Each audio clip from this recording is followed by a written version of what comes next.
Hey guys, it's me Kanishyaa and welcome back to Kanishyaa Genesis.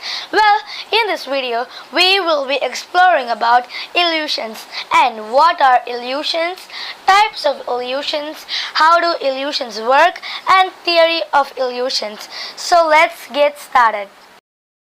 So, what are illusions? It is surprisingly hard to define illusion in a satisfactory way. Disagreement with the external world of objects is a rough description, but what aspect or account of the world of objects should we invoke? A major difficulty in defining illusions is the lack of corresponding definition for what may be taken as its opposite truth. One may say that illusions are departures from truth or from physical reality. But what are they? They are different accounts of truth through the history of science, art, religions, and in many flavors of mysticism and metaphysics. There are also realities of common sense by which we live from day to day, including naive appearances. When described explicitly, they turn out to be riddled with contradictions. Between appearance and common sense feed philosophy and science, which though counterintuitive offer claims to be true. As naive appearances have supported our survival for a long time in a great variety of situations, we should not dismiss them as entirely false. But for example, it doesn't matter for survival whether the sun sets because it moves around the earth or because the earth rotates. This doesn't matter for survival, but it does for truth, and for whether the appearance is classed as an illusion. Science accepted realities have changed continually throughout its history, recently from the mechanistic physics of the 19th century to the very different relativity and quantum physics of the 20th. Are we to say that as accounts of matter or so on are illusory? At the least, this would be inconvenient. To say all appearances of objects are illusions is no more helpful than saying that all experience is a dream. Although logically irrefutable, this drains useful meaning from dream and from illusion.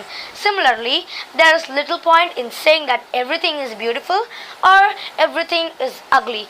Perception and language need contrast to have meaning. So, what does contrast illusion from reality? If we took current quantum physics as reference for reality, this would lead to saying that all perception are illusionary, which would not be helpful. Again, the loss of meaning of illusion would be too great, so recondite physics will not do. We need some other reference, but what should this be?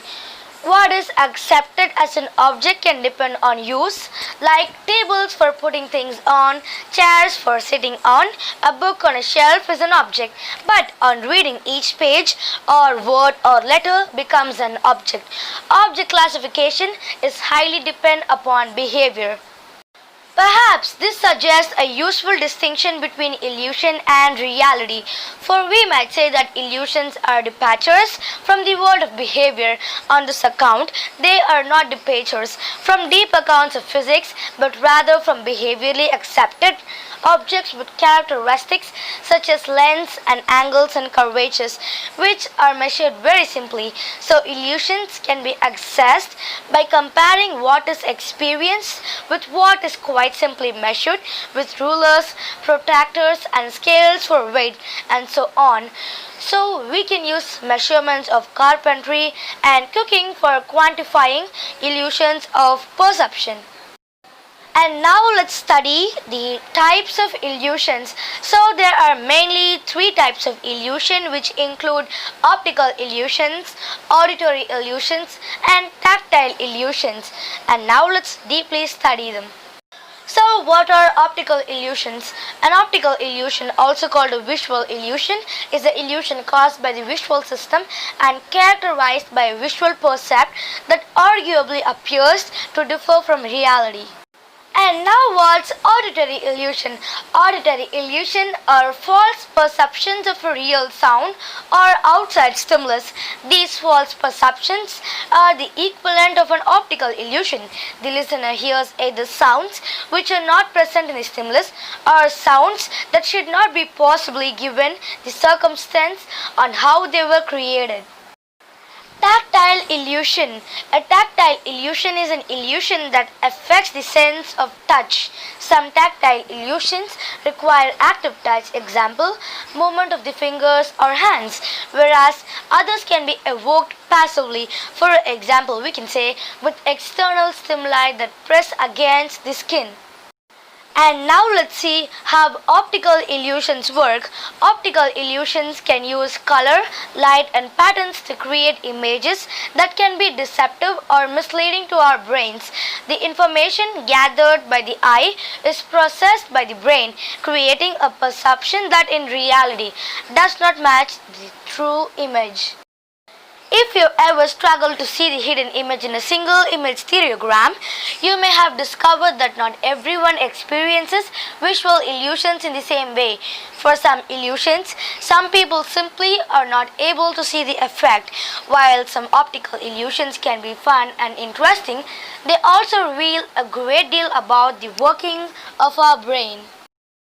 And now let's learn theory of psychological visual illusions. The theory is that a stimulus follows its individual dedicated neural path in the early stages of visual processing, and that intense or repetitive activity in that or interaction with active adjoining channels causing a psychological imbalance that alters perception. And that's all for today, guys. Hope you loved this video, and I think this video was informative. Let me know in the comments, and don't forget to like, share, comment, subscribe and click the bell icon to get instant notifications from Kanishyaa Genesis. And don't forget to encourage me. Until then, it's bye from Kanishyaa.